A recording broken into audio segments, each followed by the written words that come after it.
Have you ever overthought something so much you just have to talk about it? That's why I'm here. I'm Jade with Creepy Cow Critic, and I'd like to talk about a metaphor and a symbol I keep seeing throughout Cobra Kai.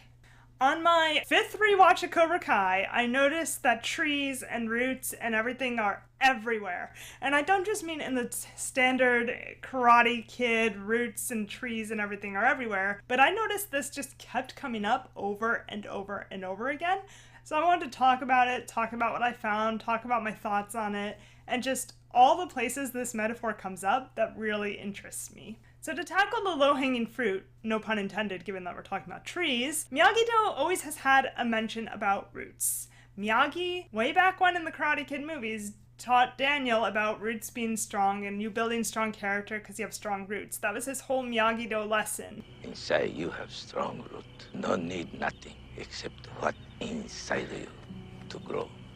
And it's one that Daniel took with him and is applied to his teachings in Miyagi-Do as well. So by the time you get to the series in Cobra Kai, you see that Daniel is trying to come to terms with his roots, his struggles, and understanding whether or not he can make judgments based on roots. And he struggles with this at times where he's telling Johnny that his way is the right way because it's steeped in tradition, and that Johnny's way is not because it's Cobra Kai, or it's not because it's Eagle Fang. So you see these weird contradictions in these moments where Daniel is really holding on to the roots being strong and kind of missing the point of that metaphor here and there, but he still applies it to his teachings and especially uses it with one of his students, Robbie. Robbie Keene is Daniel LaRusso's first student in Miyagi-Do. He gets Robbie to be his student because Sam doesn't want to do karate with him anymore. She's not his little mini-me anymore, as Amanda LaRusso calls her. And Daniel can't get anyone else really interested in karate at this point, and this student shows up out of thin air. Really, it's Johnny Lawrence's son who's trying to learn karate from Daniel to upset his father. And Daniel sees conflict in Robbie and tries to help him, and even when he learns about his relationship with Johnny, he's conflicted at first about it and frustrated, but then he comes back to his roots metaphor after dismissing Robbie from the dojo on the basis that Robbie has strong roots. He understands that now and thinks Robbie might actually be a good person. So Daniel does keep coming back to the metaphor. He does believe in tradition, he teaches as much, and he really tries to build this relationship with Robbie and really tries to relate the roots of everything back into his teaching and teaching his students things like never put passion in front of principle. Because even if you win, you lose. And the reason he instills that is because he really does believe your roots have to be strong and that you have to be principled and you have to hold true to your values, or in his case, your roots. Another thing Daniel does with roots and trees, though, that I thought was particularly interesting, because I don't think it came up in the Karate Kid movies themselves, was that there's a tree in the woods that Daniel brings Robbie to. And they're in the middle of nowhere. And there's no Wi-Fi, there's no electricity, and it's just purely nature. Robbie even says, "What do you hear?" "Nothing." "Exactly. No phone calls, no internet, no family arguments, just you and Mother Nature." So I thought that was cool, and he brings Robbie out here in the middle of nowhere to practice Miyagi-Do, which is clearly a callback to Mr. Miyagi's karate, where they trained on the beach and in this isolated cabinish area, which comes back in Cobra Kai as their new dojo, but they do a lot of training kind of off the grid, so to speak. So Daniel bringing Robbie out here seemed kind of perfect. And the exercise Daniel has Robbie do is to stand on a fallen tree and practice his kicks, every single kick he has learned so far. And it's easily a full day. I think they leave at sundown because it's really late by the time they leave, but it's a balancing exercise. And I thought this was really interesting because on top of the roots metaphor that you keep seeing in Miyagi-Do about building strong character, about being principled, about believing in your roots, there's this addition now of balance. And that's where Robbie was really lacking in the beginning. His life was kind of very much unbalanced. He hadn't really come to grips with Johnny Lawrence being his father because Johnny Lawrence was a deadbeat dad. He was struggling with his group of friends who weren't really good people. He was a high school dropout. He was not doing well in the beginning of the series. And one thing that always stands out to me is Robbie has this really high intelligence. You see it constantly throughout the show. You see scenes where he's setting up a camera to catch someone entering a key code to get into the sales lot at the LaRusso Auto. And you see scenes where Robbie intentionally picks a fight where he does know there are cameras. And you just see all these times where Robbie is making really smart decisions with like high IQ. And it's interesting because in the first Karate Kid movie, I noticed that Daniel is also a very smart person and a very smart kid, but he's in Newtown and he's struggling. And so what I thought was particularly interesting about the balance metaphor and the roots metaphors is that Daniel at the start of Karate Kid movies and Robbie at the start of Cobra Kai are very much the same but different. They're both smart, but in the beginning of Karate Kid, Daniel was almost too nice and he allowed himself to get bullied and was just not in a good way because he didn't know how to defend himself. Whereas Robbie knows his way around a scrap and around a fight, but he's just not really very strong or principled. So it's like their lessons that they need to teach each other and learn from each other are kind of, it's almost like they're talking to each other. The lessons are just interacting and coming together in a really cool way where you see that Daniel's struggles and Robbie's struggles are very much the same but kind of opposite, and they still find a way to come together based on having these troubles of not really knowing karate, not really having their balance, not really knowing who they are. And so I thought that was really cool how those Miyagi-Do lessons ended up transferred to Robbie, and I really liked how the Miyagi lessons from the Karate Kid movies came back here in Cobra Kai.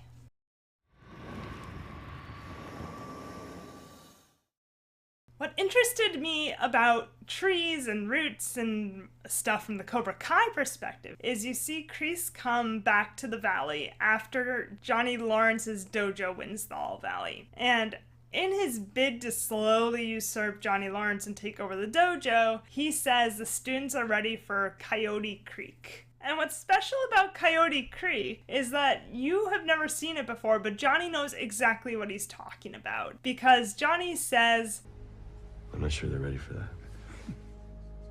And what's interesting about that is it means that Johnny Lawrence went through this training back when he was a student of Cobra Kai under Kreese way back when. And it turns out that Coyote Creek is the middle of the woods, and the exercise is like a survival of the fittest exercise. By that I mean it is basically a war where the students are split up on two teams, and whoever gets the other team's headbands wins. So last man standing wins. If your headband gets taken, you're out. And this really intrigued me because I was watching the series and saw Stingray win by laying under the ground and popping up and stealing the last headband, which won the victory for his team because he had this really stealthy strategy while everyone's just fighting it out. He's hiding and laying in wait, and he even says as much in the end. You know the thing about stingrays is they lie in wait for the perfect opportunity to strike. And what was really cool about that was he didn't really win it in the spirit of a karate war. He won it through stealth. And I was particularly fascinated by this because when you look at Kreese's past, with Kreese being the one who started the Coyote Creek exercise, you can see that he was a Vietnam vet, and a lot of the war took place in the dense forest, and there were a lot of stealth and recon missions, and a lot of sneaking around, and he was actually in the special forces, so his whole thing was basically Coyote Creek. So he brought that back to train his students in the woods, using trees as coverage, but they were supposed to be covered so you could just jump out and fight each other, but Stingray won through stealth, which I thought was funny because he's basically a joke in the series, but in that exercise he's very much acting like a war vet, but Kreese still doesn't take him seriously, rightfully so. I mean, he's an adult man learning karate with a bunch of kids, and one in a way that wasn't exactly karate training, but I thought it was a really interesting to see how Kreese brought a Vietnam experience into the way he trains his students in the woods, which fits Kreese perfectly. I know I've talked about Season 5, Episode 4 at length, but I have to come back to it because Terry Silver has a really interesting line in that episode that does relate to trees. So, they're at a charity auction, And Daniel offers up these bonsai trees. And the trees, he says, are for this Dreams for Teens charity, which is to support underprivileged teens through charity donations. And he donates bonsai trees with the whole root metaphor attached to them. They must be grown with love and care in order to develop strong roots. Because having a strong foundation, they will then choose their own way to grow, just like us. That's what my mentor taught me many years ago. He not only brought these trees into my life, but what they represent: harmony, balance, and honor. Terry Silver bids and gets the bonsai trees that Daniel was donating to the charity. And he says two interesting things. The first interesting thing he says is, "And I know exactly where to put these." And then you never see them again, which I thought was interesting. I really wish we could have seen them and could have seen that he actually did care about these bonsais, because I thought that would have been a really cool facet of his character, to see that he actually does respect and care about this tradition, especially given his whole fascination with Asian culture, Japan, and a lot of other experiences he has. So I would have really liked to have seen these trees come up again, but more prominently and probably more accurately for the character, he ends up teasing Daniel, or trying to get under his skin rather, by saying, They do sound like a lot of work. Might just use a mulch. This is where I'm really gonna reach in my analysis, but I love this line because he says he wants to mulch the trees. Crazy, right? Because what does mulch do? Mulch helps things grow stronger. It's composting something to strengthen something new, a new life, a new tree, or just anything in the garden, really. But the point is, he says he's gonna mulch the bonsais, and his whole arc, his whole character, is about coming back to Cobra Kai to help Kreese, or at this point he runs a dojo himself, but he came back to make the kids winners. He wants to support them. He wants to use, and he even says as much, I agreed to come back, to do what we originally set out to do, to turn kids into winners. he wants to use the lessons from the past to make the kids stronger, using the lessons he and Kreese have learned from their mistakes, so that Cobra Kai can become strong. So, in a way, the bonsai trees are like him and Kreese, and the mulch is his and Kreese's learnings, which are then going to be used to strengthen the next generation, which is actually perfectly in line with a bunch of times where he says that he wants to strengthen the next generation, and he wants to turn kids into winners, and he wants to help them grow and learn. And so I thought this line was really cool because it actually fits his character perfectly. And I know I'm overanalyzing it, but I absolutely love thinking about it like this, and I really hope I can learn one day that it was intentional and perfect for the character, and the writer saw that. The last thing I wanted to talk about when it relates to trees is Mike Barnes' character. He comes back in season 5 of Cobra Kai for a few episodes, and when he's first reintroduced, you see that he owns a furniture store. I wouldn't bring him up because this is just wood, right? It's all it is. But he does specifically mention a sycamore tree and sycamore furniture. So I wanted to bring it up because he is bringing up a specific type of tree and a specific type of wood. So it felt like it fit cleanly in the metaphor. Come at me in the comments. I don't care. I don't know, there's just something about taking a piece of sycamore and just creating something that a family can sit around at a holiday, and I don't know, it just feels right.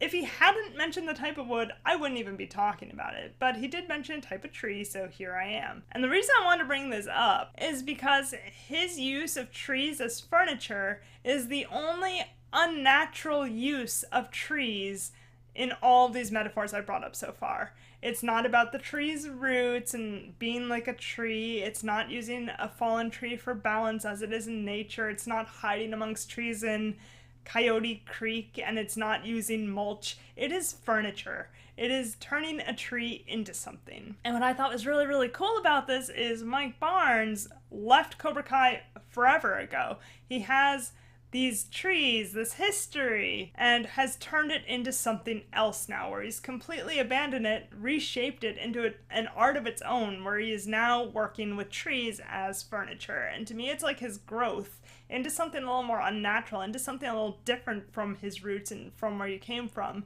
where he's just abandoned something and turned it into something completely unrecognizable. And so I thought that was a really cool detail, that of all things, he owns a furniture store.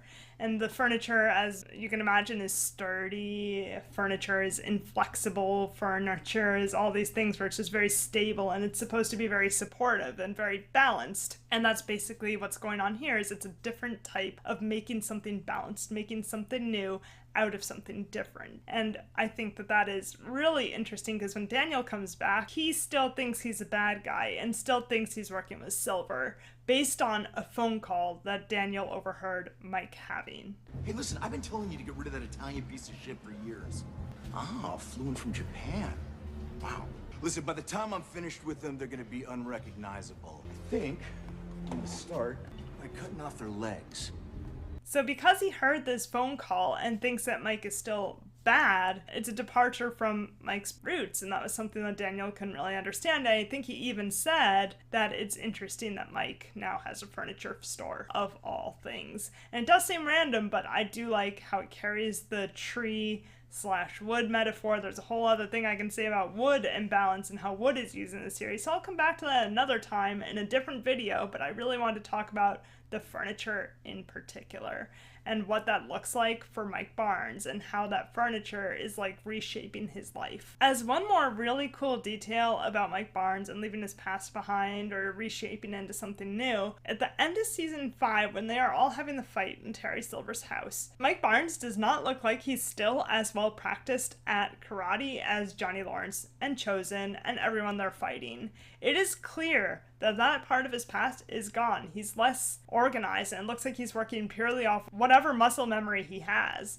And in fact, when he is upset with Daniel LaRusso for what happened to his furniture business getting burned down, his response to that is to go after Daniel by kidnapping him, bringing him out to the middle of nowhere and dropping him off there and yelling at him and basically having not even a fist fight. I think he just shoves him. So he's not even using his karate even then, but Barnes is Bad Boy Barnes, Mike Barnes from Karate Kid 3, where he was the guy to beat in karate. And I think this is so different, and you can even parallel it against Johnny Lawrence, 2-time All-Valley champ, who's stuck with karate, and it's the only thing he's held on to for all these years, and it is very much embedded into him, whereas it is not for Mike Barnes. So I come back to this whole furniture and tree metaphor, looking how Mike has taken something from his past, or taken something and turned it into something new, and basically separated himself from it, still remembers something from his past, but it's completely different in shape now. So that really intrigued me. I don't think it was random. Maybe it was. I wish the creators would watch this and let me know, because I think that'd be really, really cool. But anyway, I just wanted to talk about this.